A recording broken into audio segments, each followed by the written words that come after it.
I'm going to be giving you guys the squeeze on the 2025 BMW X3 M50. This is an all-new redesign for the 2025 model year, and as you can tell, I've been waiting for like the last 6 weeks to be able to tell you guys about it. 393 horsepower, an all-new mild hybrid system, and just over 420 foot-pounds of torque, if you know what I mean. So, we've got an illuminated kidney grille here on the front. We also have the very sneaky adaptive cruise control sensor integrated right into the front bumper. This one is not equipped with the extended Shadowline package. We got our silver grille out here with our beautiful car wash marks on it. BMW Cincinnati North, by the way, thank you so much for letting me show you guys this vehicle. This vehicle is actually available for sale at my dealership. But yeah, without further ado, let's go ahead and get into the review. So I apologize for the rough transition, but I want to say thank you to my friend Yusuf for helping me record that intro. The viewer retention is so much better whenever I actually record from a tripod kind of scenario where I'm not holding the camera, in the intro at least. So I wanted to do that because this is a very important video for me. The X3 M50 is a car that I've been very, very excited about. The previous gen X3 came out in 2018 and was ran up until 2024. By the way, if you guys didn't know, the 2024 models are available for some super good deals. So if you were interested, I'm gonna have a video on that car probably next week. But this one is a lot more exciting. We've got a quad exit exhaust on the new 2025 models. And then that grille that I was talking about earlier is not only does it come in both the brushed silver finish, it also comes in a black finish, and then it has an illuminated iconic glow that you can purchase for an extra couple $100. This car is also equipped with the Drive Assist Plus feature, so it's actually able to drive hands-free at up to 85 miles an hour if you get the additional $1,700 option.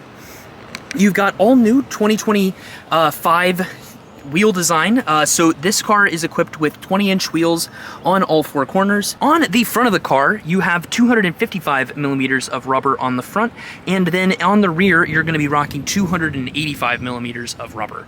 One thing that I feel a little bit weird about the new X3 on is this overall body line here is a little bit smooth for my liking. This car looks so much better in black than it does in white, but I wish that it had a little bit more of a like kind of harsh line around that edge, just to make it feel a little bit more aggressive. And then something else that I noticed is that the side profile looks almost exactly like a BMW XM. So I think that they were trying to design all of these to kind of fit the same body language. Even this kind of cowl here on the nostrils that BMW's kind of moving towards has that BMW XM sort of glow to it. On the X3 M50 model, they did change up the way that the baffles work on the front grille. So the baffle actually folds down and into it now. So it's less aggressive in terms of moving parts. It's not like you have all of these little girders that move back and forth on the front grille to open and close it. Whenever you're using remote engine start, it's one kind of vent that just drops down in front. So it's a little bit less invasive as far as like the gurney flap or whatever you want to call that. You've also got this M logo here integrated into the front, and then like I was saying earlier, this front grille actually lights up whenever you hit the lock and unlock button. Super cool at night, so it really just stands out. This car is pretty well equipped. I believe that the MSRP that this car is sitting at is right at that $71,000 mark. So on average, it's looking like these are about like $1,000 or $2,000 more expensive than the previous X3 M40. 27 miles per gallon combined. That's 30 on the highway and 25 in the city, which is pretty good for 393 horsepower and 420 pound-feet of torque. And then you've also got ventilated seats finally available with the Sensitech interior. These are basically the same material that the 3 Series and previous gen X3 had for their seats, but it's just very comfortable and probably still my favorite option against the true merino leather like that's available with an additional upcharge. The interior is all new for 2025. You've got this flat bottom steering wheel. We all know that we like flat bottom steering wheels here in this group chat, but the steering wheel is a little bit on the large side. It's not bad per se. I do really like how aggressive these paddle shifters are, and I also really enjoy the overall how this car handles. I'm gonna get more into that in a second. I also do like the red midpoint on the center of the steering wheel. It makes it very easy to find where to put your hands at whenever you're driving quickly. The steering wheel is just a little bit too big, just like how I said in the X2 review, but I do really like this little tech kind of grab handle here in the center. It just looks nice. Overall, kind of the biggest things that people have been complaining about on this thing have been the dashboard texture, which I agree. I think that I would recommend going for the woven textile. I'm kind of indifferent. The woven textile is an extra 200 bucks. I'm worried about keeping that clean.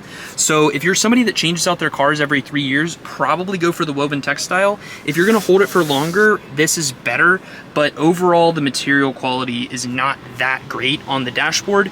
And then the other thing that I like, but most people don't, is whenever you're getting into the car, these door handles are kind of weird. It's like, if you have your door all the way out here, you can't grab it in a normal spot. So I've been grabbing down here, and then this also kind of works, but it just feels like not the highest quality. I love the ambient lighting that they have. Whenever you throw it into sport mode, this thing just looks so cool.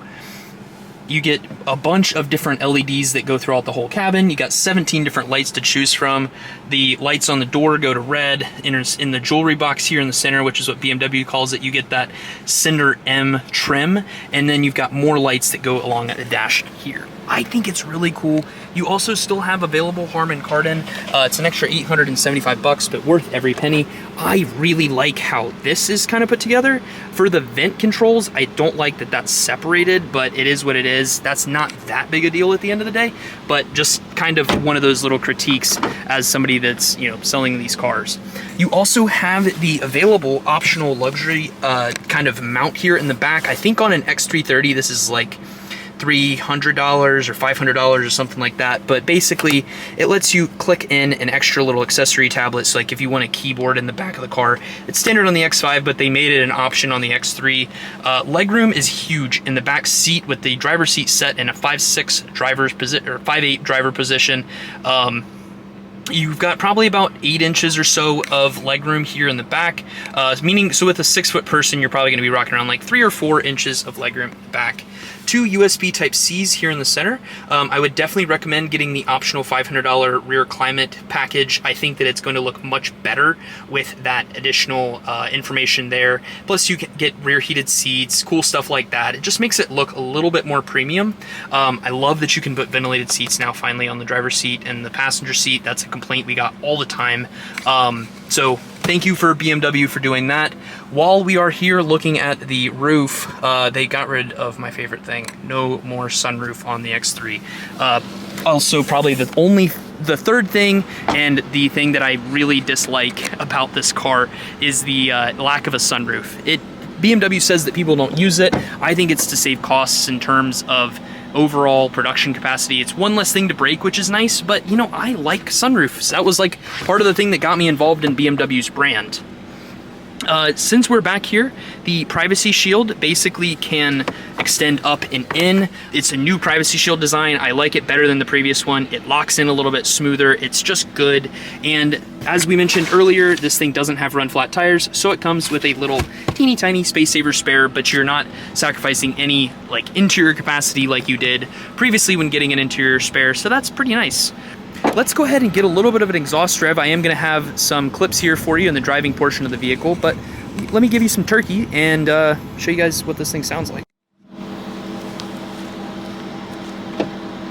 So first in comfort mode.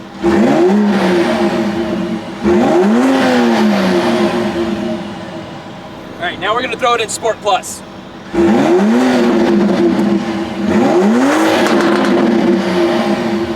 Now that's what I'm talking about.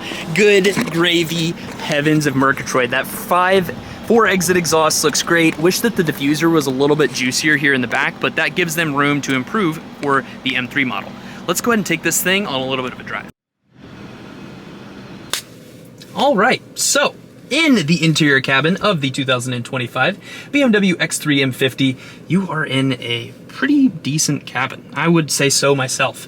Again, little different quirks on the 2025 versus 2024 models. They have removed a lot of the optional interior trim on the inside of this car. They have made the speakers actually a nice soft cloth on the inside, which I really like. They kept the nice quality plush interior as far as the sunroof goes. Not the sunroof, but the headliner goes. It's very premium. I like that a lot, actually. They added in an interior camera, so now if you get the optional $200 parking assistance package, it'll actually record the interior and the exterior of the vehicle if the car gets broken into for, you know, basically 20 seconds before and after, which is fantastic. Interior camera is a little bit weird that it's looking at you, but that's kind of just a sentiment of market demand. Tesla started doing that, so BMW kind of went there after them, which makes sense, and it is a good idea, especially in the world that we live in where everybody's kind of getting into each other's business. You do have a wireless phone charger, so I can actually set my phone down in the jewelry box and they will start charging my phone up for me, and then I can see that in this iDrive 8.5. Editor Caleb here. So I realized I said 8.5 in the video. I meant to say iDrive 9. It's just a version of iDrive 9 that has a like the little scroll wheel, so you can use the iDrive controller with it. That's why it has digital premium. This is all Android based. It's no longer Linux based, so it's pretty cool. But whenever I say 8.5, just imagine I'm saying 9. Thanks. Operating system here in the center. This is the weirdest kind of amalgamation between iDrive 9 and iDrive 8.5 that I have seen so far. So it still has that digital premium feature like the X1 has. So it's got some of their own accessory items on this side, which isn't a thing on the other 8.5 vehicles. But then you have like this tab design here on the top, which is different than what's featured in all of the other 8.5 vehicles, which just kind of is a little bit strange. Digital Premium is a 90-day free trial that BMW gives you whenever you purchase a new car that basically gives you just a couple of things that like gives you 3D maps and air console and just some other stuff. Free trial. So yeah, I do really love that you still have the iDrive controller, which is huge for me. There's tons of videos you can watch on the iDrive system. I'm not going to spend too much time on it. 22.5-inch display, wireless Apple CarPlay, and Android Auto. Let's go ahead and drive this thing. All right, so we're going to start this thing off in the good old comfort mode. I've been driving this car a lot because I know that we're going to sell it, and then I'm going to be sad because I won't have any data to go off of for my customers whenever they come in to see me. And I'm like, I just love to learn about the cars. It's my favorite freaking part of this job. It's so fun. This thing handles really good.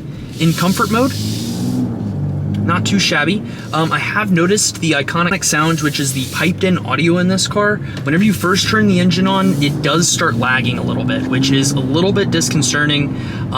You can have like a little bit of like a faint rumble as you are accelerating whenever it shouldn't be rumbling. It only happens in sport mode because you get a lot more piped in noise with sport mode than you do the traditional modes of the car. So comfort, it's not that big a deal. I have it turned off right now, but I do really like to show that off between the two different driving modes whenever kind of kicking this on and off. We're gonna go into Sport Plus for the drivetrain. That puts 70% of the power to the rear wheels and 30% up front. Put the steering on Sport, damping on Sport, awesome. And then I was gonna show you guys it's under driving settings. So Iconic Sounds, this is with Iconic Sounds on. This is an acceleration in Sport Plus. You wouldn't really notice it again in Personal. This is with it on.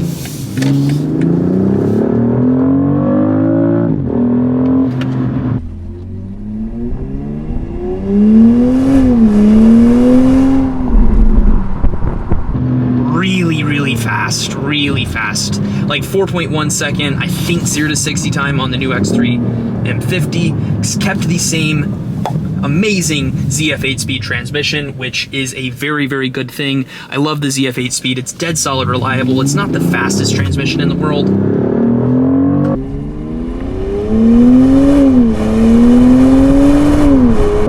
But reliability is what really matters at the end of the day. This thing is so damn planted. I think that it's better, that it handles better than the X3 M40. It also has a slightly more tinny exhaust note than the old one. Like you definitely hear the top end of like the high revving kind of like valve noises, I guess. It's like versus the older B58 with the X3 M40 was a little bit more grumbly and rumbly. You didn't hear like the higher pitched kind of noises all too often. Gotta get this guy out of our way and then hit it going around this corner here. Okay, so that's with Iconic Sounds on. This is with Iconic Sounds off. This is just coming out the back. I don't know why they can't just, like, let us have that. That sounds great. Like, I don't need the extra... I don't need that. It's cool. It's real cool. I dig it. But it's like... car don't need to make those sounds. Still makes rumble gumbles, but why make sound? Paddle shifters are really good. I love the little rubber here on the back of it. I like that they're not carbon fiber. I like that there aren't really carbon fiber options in this car too. The back end stays way more planted than the old one did. This thing just squats down and just leans into the corner with the adaptive suspension. The X3 M50 is really good. The styling took me a second. I don't like this car in white whatsoever. I do like it a lot in dark colors. Overall, would I recommend the X3 M50? Yes, I work here, but it's damn good. Like, I would give this car a solid 9 out of 10. They didn't increase the price too much. It's got new technology. It can park itself in your garage. It's got adaptive cruise control where it can drive for you. Again, did I mention that they didn't really increase the price that much? Like, the X3 M50 is really cool. I try to be very honest and fair with my reviews of our cars. And frankly, like, this is a good improvement. 4K parking cameras, whenever you are pulling this thing in a parking spot, it's much easier to find. Plus, you can actually use Digital Key Plus now, which allows you to utilize your phone as a key without actually having to carry a key fob with you, which is really, really cool.